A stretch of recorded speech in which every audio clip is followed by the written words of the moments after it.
I saw a post earlier today, and I think I was on Instagram or maybe even TikTok, but I'm pretty sure it was Instagram. And it said, volume negates luck. And that was huge for me. Um, I have a tendency to focus on the short term over the long term. And I know that's not a good thing. However, I still tend to fall into these little traps where I want things to happen faster than they're supposed to. Um, and I know that that's not something that I should even be thinking about at this point in business or in life or really in anything, because nothing good comes in a short period of time.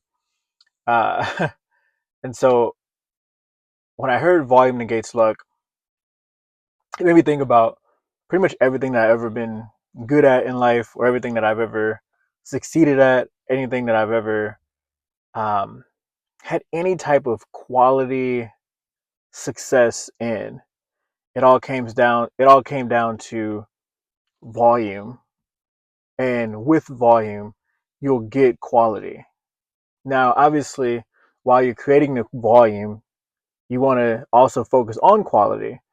But if you focus on quality and volume at the same time and stop just trying to like do everything right now and get quick results, you'll end up way better in the long term. Some of you guys know my background. I came from actually recruiting in like corporate America, and I had a background in network marketing, and I've met tens and tens of thousands of people over that time frame, over the last, I'd say, what's that, 13 years of my life, um, where there's a J curve in all of it. Everything that you do, you start off at a certain level, and I kind of talked about this in one of my older videos. But you start off at a certain level, you immediately go down before you can go back up and be good at the thing. And so what we tend to focus on when we start something new is the quality of it. We're like, okay, I'm going to start a YouTube channel. Well, my first video is going to be perfect. It's going to be absolutely awesome and good. You should try to create the best video that you can at the time. However, because you've never created a YouTube video, or because you've never done the thing before, you don't know what you don't know. You don't know that the video should be a certain length, that you need a good thumbnail, you need a good title, you need to say something that's like catchy in the first beginning to hook your audience. You don't know what the description should be. What like There's so much stuff that you don't know. There's SEO, there's all these different things that when you make your first video, you're just oblivious to, right? And yeah, you're trying to make the best video you can, but you can only make the best video that you can. You know what I'm saying? And so always focus on quality. Whether you're doing one thing or a thousand things, you always want good quality. The thing is, when you're doing things long term, volume has to come in play. So, again, kind of going back to the analogy I was using is, with YouTube, yeah, that first video you're doing the best to your ability, but by video 100, you should know that you need a good title, a good thumbnail, a good SEO, good description, have certain links in your bio. You should know what the purpose of the video is and get it to connect to maybe a funnel, or get it to connect to your social media platforms. Like, you know what I'm saying? By then you should know certain things, and you only get that through volume, right? So that being said, when you focus on quality and you focus on volume, it negates luck. Luck no longer becomes a real thing, right? Yeah, you have those guys who put out one video and they get 100,000 subscribers. I see them all the time, and it freaking drives me crazy. But it's kind of a blessing and a curse, right? They hit that 100,000 subscribers or whatever, and they blow up, and things are awesome, which is good. And I hope that those people continue to create content. I hope those people continue to do what they're doing. The bad side of it is they just got 100,000 views, and there's nowhere for these people to go because they've never had this problem before, right? They don't have the funnel set up. They don't have, other videos for these people to go watch. So if they did subscribe, there's only one video there, which is the best video that they've ever created because it's the only video they've ever created.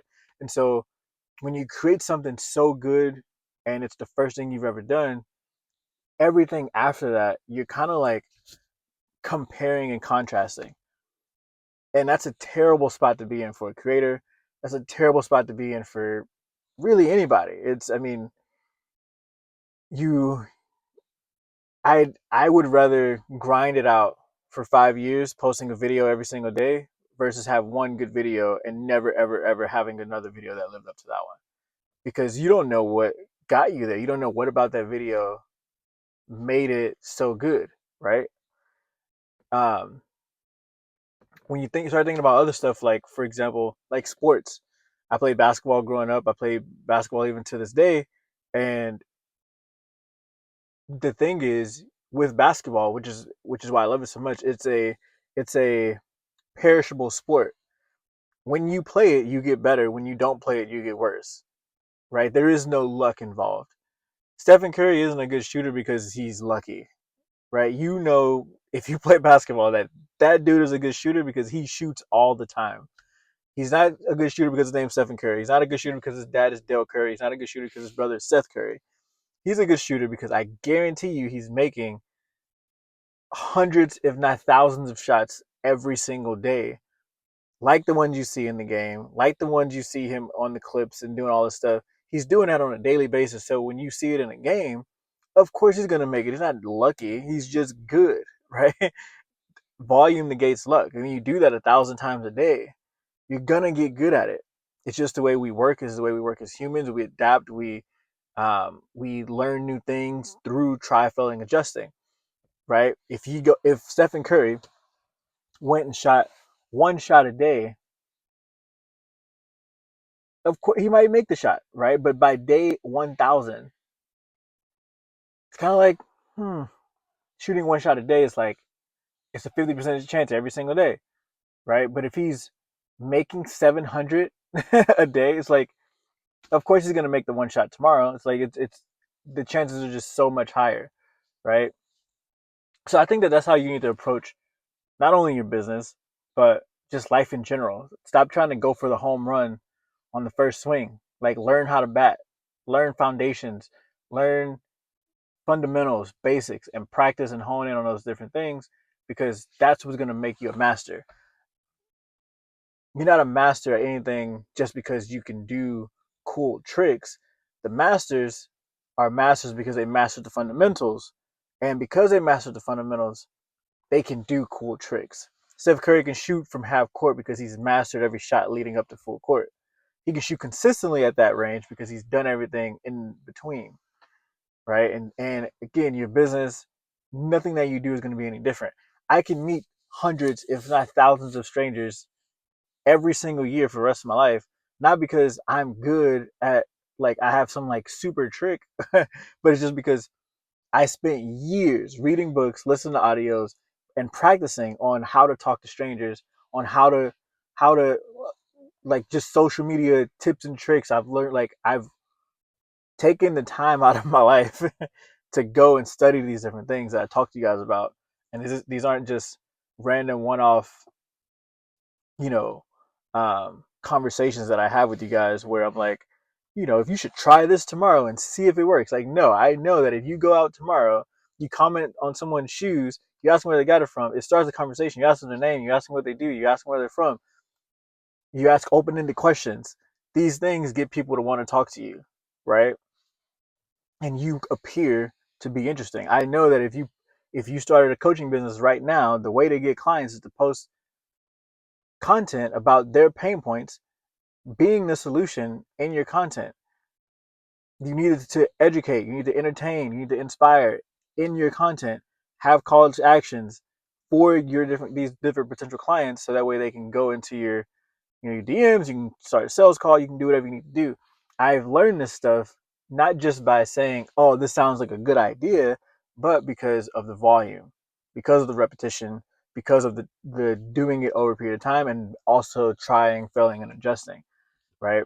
And so I hope this video helps, but I just genuinely wanted to, if anything, give you guys the inspiration to just go out and just do stuff. Go out and just try, fail, and adjust. Go out and go create volume. Go do something 1,000 times and see what works and see what doesn't work. And start to formulate different plans and try different stuff. Go listen to podcasts and actually try it. Go read a book and actually try it. Go listen to an audio or whatever and actually try the things that you're doing or the things that you're learning.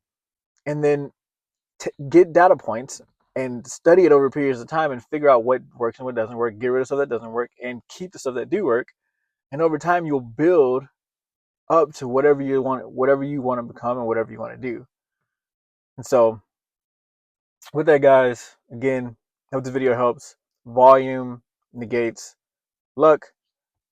Don't tell anyone that's successful that they're lucky. It's the worst thing that you'll ever do. It's a slap in the face to anyone that's created any type of success. So, with that, catch you guys on the next one. Peace.